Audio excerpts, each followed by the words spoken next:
Okay. So we'll start with the switch activity.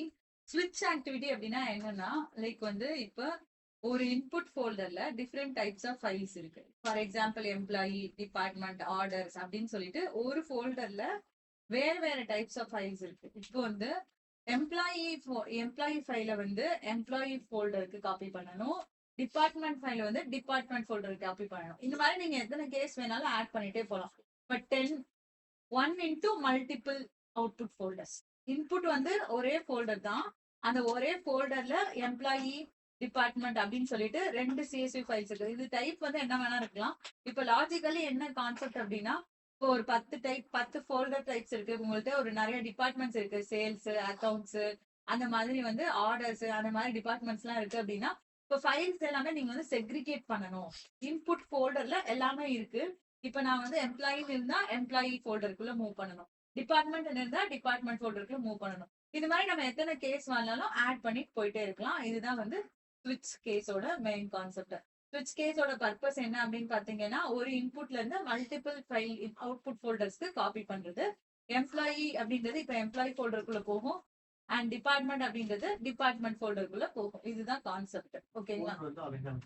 நாம தான் வந்து ஃபோல்டர் கிரியேட் பண்ணி வச்சுக்கணும். அவுட்புட் ஃபோல்டர்ஸ் வந்து நாம தான் கிரியேட் பண்ணி வச்சுக்கணும். ஓகேங்களா?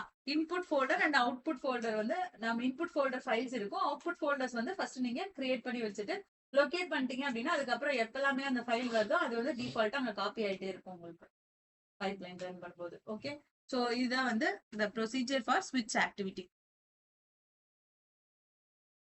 ஃபர்ஸ்ட் வந்து இப்போ நாம என்ன பண்றோம் அப்படின்னா, இன்புட் கண்டெய்னருக்குள்ள ரெண்டு ஃபைல்ஸ், என்னென்ன ஃபைல்ஸ், எம்ப்ளாயி அண்ட் டிபார்ட்மெண்ட் அப்படின்னு சொல்லிட்டு ரெண்டு ஃபைல்ஸ் வந்து கிரியேட் பண்ணிக்கணும்.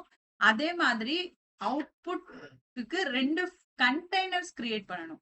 ஸோ என்னென்ன கண்டெய்னர்ஸ் இப்போ நீங்க கிரியேட் பண்ணிருக்கீங்க அப்படின்னு பாத்தீங்கன்னா, we have created லைக் எம்ப்ளாயின்ற ஒரு கண்டெய்னரும் டிபார்ட்மெண்ட்ன்ற கண்டெய்னரும். ஸோ லாஜிக்கலி இப்போ நம்ம என்ன பண்ண போறோம் அப்படின்னு பாத்தீங்கன்னா, ஒரு பைப்லைன் கிரியேட் பண்ணிட்டு எம்ப்ளாயி ஃபைல் எடுத்துட்டு போயிட்டு எம்ப்ளாயி ஃபோல்டருக்குள்ளேயும் அண்ட் தென் வந்து உங்களுக்கு டிபார்ட்மெண்ட் ஃபைல் எடுத்துட்டு போயிட்டு டிபார்ட்மெண்ட் ஃபோல்டருக்குள்ளேயும் காப்பி பண்ண போறோம் by the use of the ஸ்விட்ச் ஆக்டிவிட்டி. இதுதான் வந்து நம்மளோட கான்செப்ட். ஓகேங்களா? சோ இப்போ டேட்டா ஃபேக்டரியில போயிட்டு நியூ பைப்லைன் கிரியேட் பண்ணிக்கலாம்.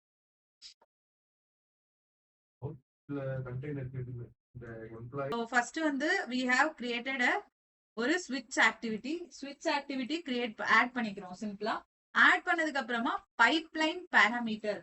ஸோ பைப்லைனுக்கு பேராமீட்டர் வந்து என்ன அப்படின்னு பாத்தீங்கன்னா, folder name and with string அப்படின்னு சொல்லிட்டு ஒரு பைப்லைன் பேராமீட்டரை நீங்க இங்க கிரியேட் பண்ணிக்கிறீங்க.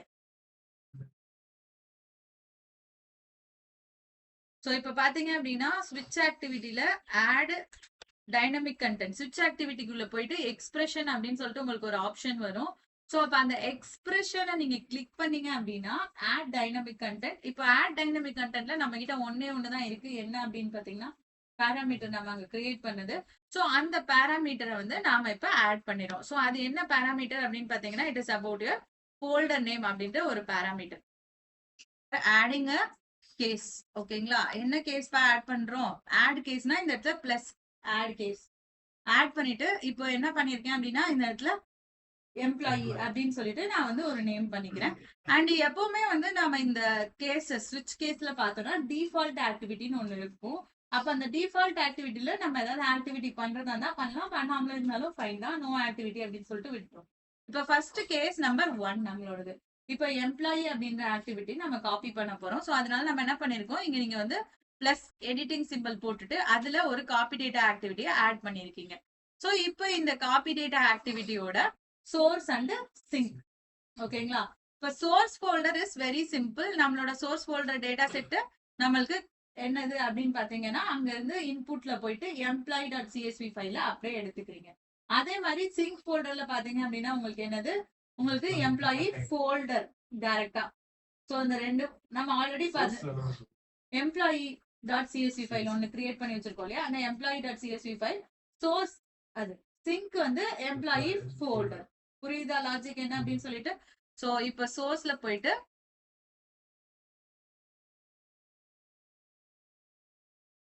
பிளாப்ல டீலிமிட்டட் தான் நமக்கு.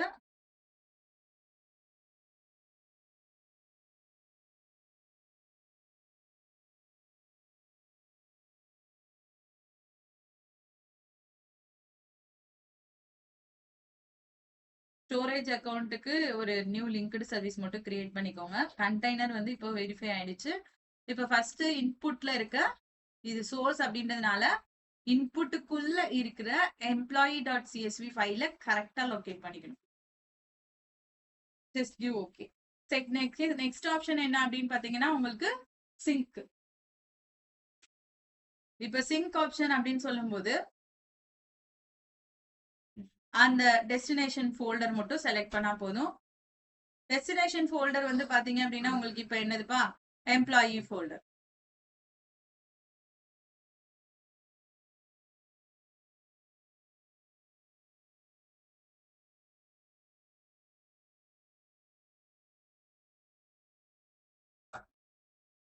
இப்ப வந்து சோர்ஸும் சிங்க்கும் வந்து இப்ப நம்ம ஆட் பண்ணணும்னு சொல்றேன். இப்ப நீங்க பாத்தீங்க அப்படின்னா நம்மளோட சிங்க் டேட்டா செட்டை ஓபன் பண்ணணும். ஓபன்னா சிங்க் டேட்டா செட் பக்கத்துல ஒரு எடிட்டிங் சிம்பிள் மாதிரி வரும். அதுல பேராமீட்டர்ஸ் அப்படின்னு சொல்லிட்டு ஒரு ஆப்ஷன் வரும். ஸோ பேராமீட்டர்ஸ்ல நம்ம என்ன பண்ணிருக்கோம் அப்படின்னு பாத்தீங்கன்னா எம்ப்ளாயி டைப் வந்து இப்போ நீங்க வந்து ஸ்ட்ரிங் அப்படின்னு சொல்லிட்டு ஒரு சிம்பிளான ஒரு பேராமீட்டர் வந்து சிங்க்கு மட்டும் ஆட் பண்ணிருக்கீங்க. ஓகேங்களா? ஏன்னா எக்ஸிக்யூட் பண்றதுக்கு சிங்க் நமக்கு பேராமீட்டர் தேவைப்படும். இப்ப என்ன பண்ணிருக்கோம் அப்படின்னு பாத்தீங்கன்னா பேராமீட்டர்ஸ்ல இருந்தோம். சோ பேராமீட்டர்ல என்ன கிரியேட் பண்ணிருக்கீங்க, எம்ப்ளாயி அப்படின்னு சொல்லிட்டு ஒரு பேராமீட்டர் கிரியேட் பண்ணிருக்கீங்க. கனெக்ஷன்ல வந்துட்டு ஃபைல் பாத் அப்படின்ற ஆப்ஷன் இருக்கும். ஃபைல் பாத்ல உங்களுக்கு வந்து இங்க டைரக்டரி எம்டியா தான் இருக்கும். இந்த டைரக்டரியில ஆட் டைனமிக் கண்டென்ட் கொடுத்தீங்க அப்படின்னா நம்மளோட பேராமீட்டர் வந்து வியூ ஆகும். அந்த பேராமீட்டர் நீங்க இங்க ஆட் பண்ணிக்கிறீங்க. சோ பேராமீட்டர் ஆட் பண்ணியாச்சு. ஓகேங்களா? ஓகே. லாஜிக் என்ன அப்படின்னா இப்ப நம்ம என்ன பண்ணோம்னா சிங்க் போய் பேராமீட்டர்ஸ்ல ஒர்க் பண்ணிட்டு இருந்தோம். சிங்க் டேட்டா செட்டை வந்து எடிட் பண்ணி அங்க ஒரு பேராமீட்டரை ஆட் பண்ணிட்டோம். ஆட் பண்ணோன்னே இங்க வெளியே வந்துட்டோம் அப்படின்னா சிங்க் கிளிக் பண்ணீங்கன்னா டேட்டா செட் ப்ராப்பர்ட்டிஸ் அப்படின்னு சொல்லிட்டு ஒரு ஆப்ஷன் வரும். அந்த டேட்டா செட் ப்ராப்பர்ட்டிஸ்ல நம்ம என்ன பேராமீட்டர் கிரியேட் பண்ணுவோம் அந்த நேம் வியூ ஆகும். Value will be empty. So இந்த வேல்யூல நம்ம என்ன பண்றோம் அப்படின்னா ஆட் டைனமிக் கண்டென்ட். அப்ப அந்த ஆட் டைனமிக் கண்டென்ட்ல உங்களுக்கு வந்து ஃபோல்டர் நேமை நீங்க செலக்ட் பண்ணிக்கோங்க. Just give okay. இவ்வளவுதான் லாஜிக். சோ இப்போ என்ன பண்ணிட்டோம் அப்படின்னா நம்ம வந்து சோ இப்போ நம்ம டீபக் பண்றோம் அப்படின்னா இந்த இடத்துல வேல்யூ கேட்கும். இந்த வேல்யூ என்னன்னா நம்மளோட கேஸ் நேம். நம்ம கேஸ் நேம் வந்து இப்ப நம்ம எம்ப்ளாயி அப்படின்னு சொல்லிட்டு வச்சிருக்கோம் இல்லையா? சோ டிபார்ட்மெண்ட் நம்ம இப்ப கிரியேட் பண்ணல. இப்ப நீங்க டிபார்ட்மெண்ட் கேஸ் கிரியேட் பண்ணிட்டீங்கன்னா டிபார்ட்மெண்ட் பேராமீட்டர் மாத்திட்டு டிபார்ட்மெண்ட் ரன் ஆகும். ஆர்டர் கிரியேட் பண்ணீங்கன்னா ஆர்டர் ரன் ஆகும். இப்போ நீங்க சேல்ஸ் கிரியேட் பண்ணிட்டீங்கன்னா இது மாதிரி 20 கேஸ் கூட நீங்க வச்சுக்கலாம். சிம்பிள். எந்த கேஸ் வேணாலும் எக்ஸிக்யூட் பண்ணிக்கலாம். இப்போ கேஸ் நம்பர் 1ல இருந்து 100 கேஸ் வரைக்கும் கூட நீங்க எழுதிக்கலாம். எந்த கேஸ் உங்களுக்கு வேணுமோ அந்த எம்ப்ளாயி அந்த பேராமீட்டரை மட்டும் ரன் பண்ணிட்டு அந்த ஒரு கேஸ் மட்டும் தான் காப்பி ஆகும். டிஃபால்ட்டா வந்து காப்பி ஆக்டிவிட்டி அப்படின்றது நம்ம 100 காப்பி ஆக்டிவிட்டி வச்சிருந்தோம்னா கூட so like I would like to copy all CSV files அப்படின்னு சொல்லிட்டு வச்சிருந்தா கூட எனக்கு ஆல் சிஎஸ்வின்னு ஒரு கேஸ் நான் வச்சுக்கலாம்.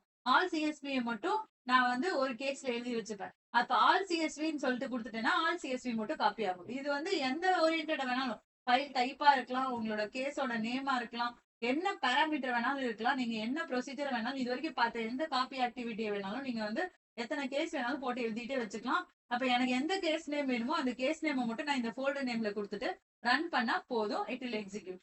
ஸோ இது வந்து எனக்கு ஃபைல் செக்ரிகேஷனுக்கு மட்டும் அப்படின்றது கிடையாது. இதுல நீங்க வந்து இது வரைக்கும் பார்த்த எந்த ஒரு காப்பி ஆக்டிவிட்டி கான்செப்டை வேணாலும் நீங்க இதுக்குள்ள எடுத்துட்டு வரலாம். எடுத்துட்டு வந்துட்டு இதுல நீங்க கேசஸ் கிரியேட் பண்ணிக்கலாம். என் நம்பர் ஆஃப் கேசஸ் கிரியேட் பண்ணி வச்சிட்டீங்க அப்படின்னா உங்க கம்பெனில வேலையே இருக்காது. ஆக்சுவலா ஆப்வியஸ்லி நீங்க ஒரு அபிஷியல் என்வரான்மெண்ட் போனீங்கன்னு வச்சுக்கோங்களேன், நம்ம ஒர்க் பண்ற எல்லா கேஸஸையும் நம்ம அதுல ஸ்விட்ச்ல பில் பண்ணி வச்சிட்டோம்னு வச்சுக்கோங்களேன், எப்ப எனக்கு எந்த ஆக்டிவிட்டி வேணுமோ அது நான் ஜஸ்ட் ட்ரிகர் மட்டும் ரன் பண்ணாலே போதும், அது பாட்டுக்கு ட்ரிகர் ஆயிடும். இதுதான் லாஜிக். புரிஞ்சுச்சா?